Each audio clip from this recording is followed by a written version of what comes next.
जय Shri Krishna friends, welcome to Harimukund. आइए आज श्रीमद् भागवत पुराण के 10वें स्कंद का 88वां अध्याय शुरू करते हैं। इसमें शिवजी का संकट मोचन इस विषय में बताया गया है। राजा परीक्षित ने पूछा, हे भगवान शंकर ने समस्त भोगों का परित्याग कर रखा है, परंतु देखा यह जाता है कि जो देवता, असुर अथवा मनुष्य उनकी उपासना करते हैं वे प्रायः धनी और भोग संपन्न हो जाते हैं, और भगवान विष्णु लक्ष्मीपति हैं, परंतु उनकी उपासना करने वाले प्रायः धनी और भोग संपन्न नहीं होते। दोनों प्रभु त्याग और भोग की दृष्टि से एक दूसरे से विरुद्ध स्वभाव वाले हैं, परंतु उनके उपासकों को उनके स्वरूप के विपरीत फल मिलता है। मुझे इस विषय में बड़ा संदेह है कि त्याग की उपासना से भोग और लक्ष्मीपति की उपासना से त्याग कैसे मिलता है। मैं आपसे यह जानना चाहता हूँ। तब श्री सुखदेव जी कहते हैं, परीक्षित, शिव जी सदा अपनी शक्ति से युक्त रहते हैं। वे सत्व आदि गुणों से युक्त तथा अहंकार के अधिष्ठाता हैं। अहंकार के 3 भेद हैं, वैकारिक, तेजस और तामस।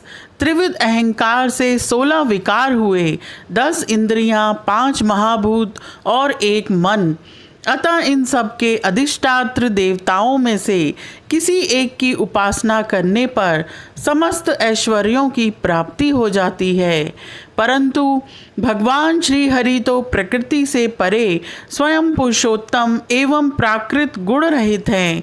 वे सर्वज्ञ तथा सबके अंतःकरणों के साक्षी हैं। जो उनका भजन करता है वह स्वयं भी गुणातीत हो जाता है। जब तुम्हारे दादा धर्मराज युधिष्ठिर अश्वमेध यज्ञ कर चुके, तब भगवान से विविध प्रकार के धर्मों का वर्णन सुनते समय उन्होंने भी यही प्रश्न किया था। भगवान श्री कृष्ण सर्वशक्तिमान परमेश्वर हैं। मनुष्यों के कल्याण के लिए ही उन्होंने यदुवंश में अवतार धारण किया था। राजा युधिष्ठिर का प्रश्न सुनकर और उनकी सुनने की इच्छा देखकर उन्होंने प्रसन्नतापूर्वक इस प्रश्न का उत्तर दिया था।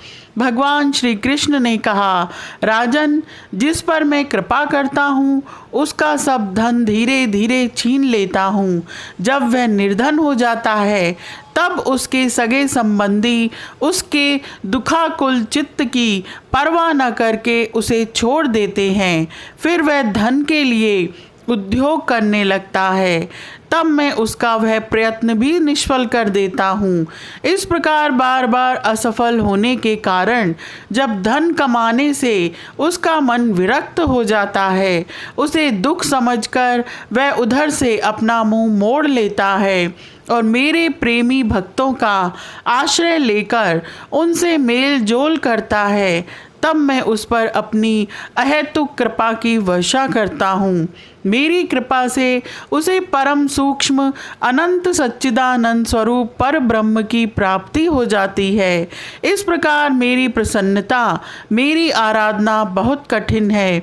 इसी से साधारण लोग मुझे छोड़कर मेरे ही दूसरे रूप अन्य देवताओं की आराधना करते हैं। दूसरे देवता आशुतोष हैं। वे झटपट पिघल पड़ते हैं और अपने भक्तों को साम्राज्य लक्ष्मी दे देते हैं। उसे पाकर वे उच्छृंखल, प्रमादी और उन्मत्त हो उठते हैं और अपने वरदाता देवताओं को भी भूल जाते हैं तथा उनका तिरस्कार कर बैठते हैं।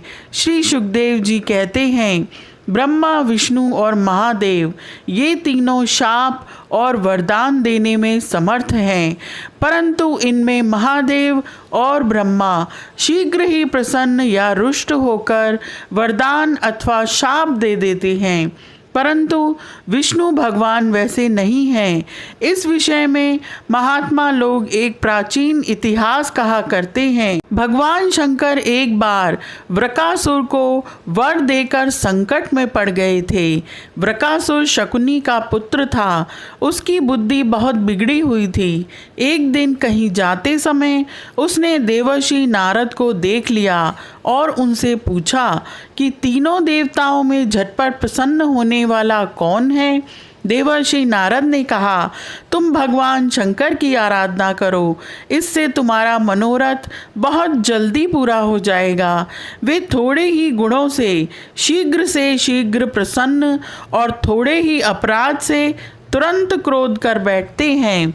रावण और बाणासुर ने केवल वंदी जनों के समान शंकर जी की कुछ स्तुतियां की थीं। इसी से वे उन पर प्रसन्न हो गए और उन्हें अतुलनीय ऐश्वर्य दे दिया। बाद में रावण के कैलाश उठाने और बाणासुर के नगर की रक्षा का भार लेने से वे उनके लिए संकट में भी पड़ गए थे। नारद जी का उपदेश पाकर वृकासुर केदार क्षेत्र में गया और अग्नि को भगवान शंकर का मुख मानकर अपने शरीर का मांस काट काट कर उसमें हवन करने लगा।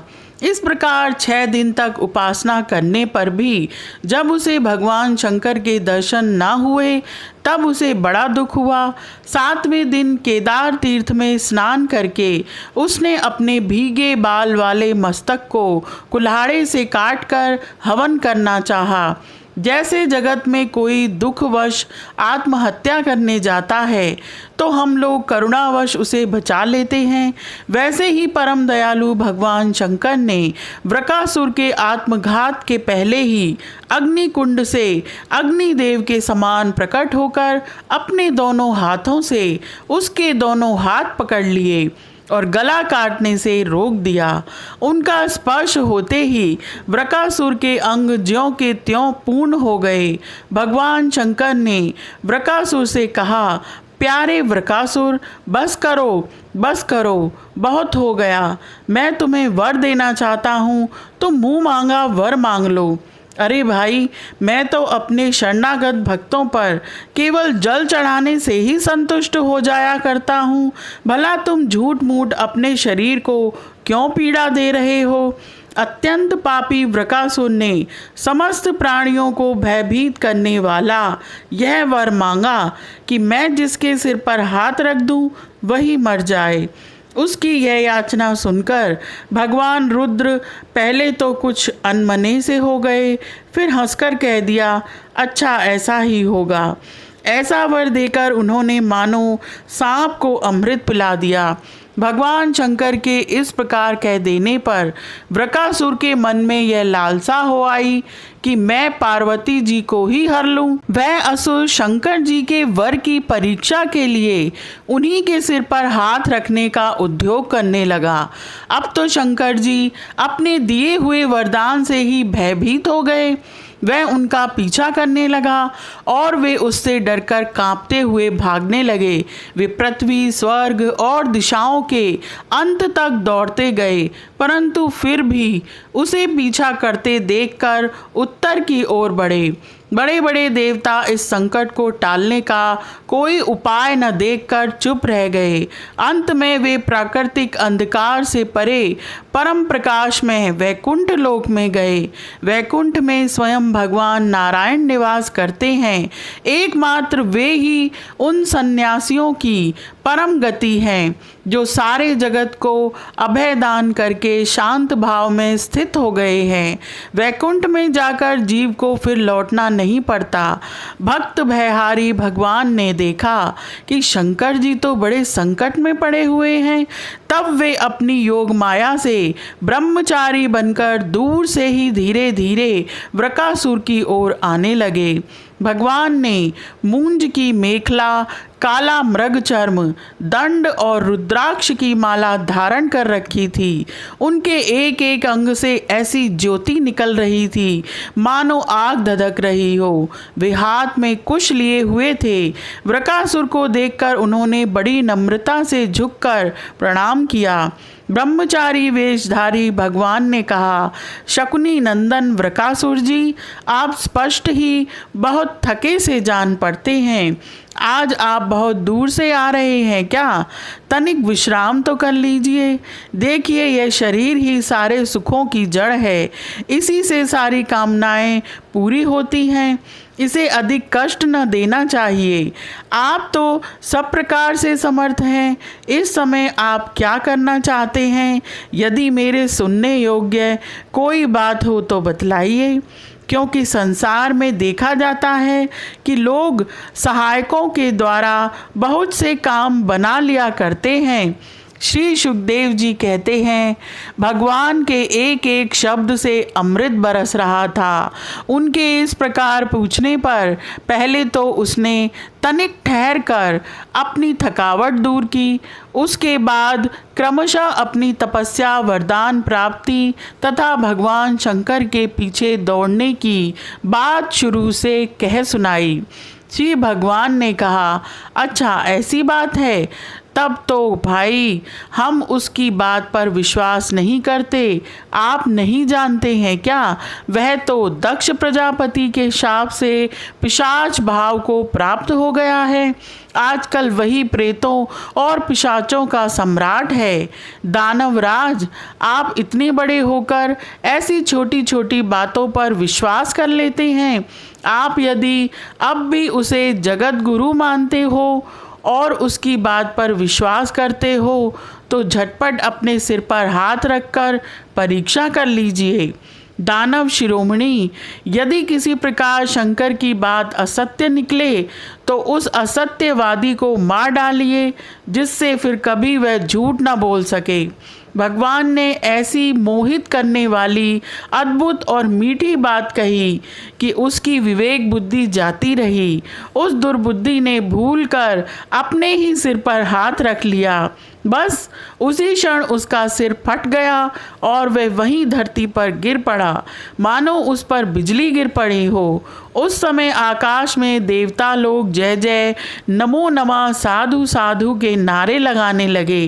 पापी वृकासुर की मृत्यु से देवता, ऋषि, पितर और गंधर्व अत्यंत प्रसन्न होकर पुष्पों की वर्षा करने लगे और भगवान शंकर उस विकट संकट से मुक्त हो गए। अब भगवान पुरुषोत्तम ने भय मुक्त शंकर जी से कहा कि देवादि देव, बड़े हर्ष की बात है कि इस दुष्ट को इसके पापों ने ही नष्ट कर दिया।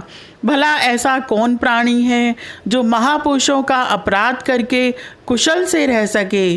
फिर स्वयं जगत गुरु विश्वेश्वर आपका अपराध करके तो कोई सकुशल रह ही कैसे सकता है? भगवान अनंत शक्तियों के समुद्र हैं।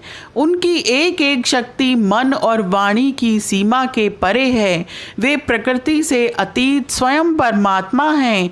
उनकी शंकर जी को संकट से छुड़ाने की यह लीला जो कोई कहता या सुनता है, वह संसार के बंधनों और शत्रुओं के भय से मुक्त हो जाता है। यह अध्याय यहीं समाप्त होता है। आज के लिए इतना ही। Please like, share and subscribe my channel.